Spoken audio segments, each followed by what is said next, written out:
তো বন্ধুরা সবাই কেমন আছেন? আশা করি ভালো আছেন। আমার এই ভিডিওতে ক্লিক করার জন্য অসংখ্য ধন্যবাদ জানাই। তো বর্তমানে কিন্তু পশ্চিমবঙ্গে চলছে এসআইআর, সেটা নিয়ে অনেকের সমস্যা রয়েছে। অনেকের নামে হ্যারিং নোটিশ ইস্যু হচ্ছে, আবার অনেকের নামে হয়তো হতে চলেছে। তো আপনি কি করে আগাম বুঝবেন যে আপনার নামে নোটিশ ইস্যু হয়েছে বা হতে চলেছে? আজকে ভিডিওতে কয়েকটা স্টেপ দেখাবো, যেটা দেখলে আপনি বুঝে যাবেন যে আপনার নামে হ্যারিং নোটিশ রয়েছে, বা আপনি যদি হ্যারিং নোটিশ জমা করে থাকেন, তার জন্য কোনো রিপ্লাই থাকে তাহলে আপনি চেক করে দেখে নিতে পারবেন। তার জন্য আপনি গুগলে ক্রোম ব্রাউজারে চলে যাবেন, যার পরে এখানে টাইপ করবেন এনভিএসপি, করার পরে ভোটার সার্ভিস পোর্টাল আসবে, এখানে ক্লিক করবেন।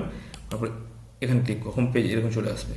তো এখানে search your name in last SIR এটা রয়েছে, আর সাবমিট ডকুমেন্টস এখানে নোটিস ইস্যু এই যে রয়েছে, এই অপশনটার উপরে ক্লিক করবেন।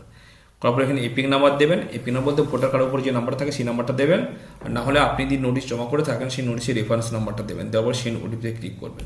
তো আমি এখানে এপিক নাম্বারটা দিয়ে দিচ্ছি, দেওয়ার পর সেই ওটিপিতে ক্লিক করবো। এবার ওটিপিটা মোবাইলে আসেনি, এলে কিন্তু আমি ওটিপিটা দিয়ে দিচ্ছি, দিয়ে আপনাকে দেখাচ্ছি।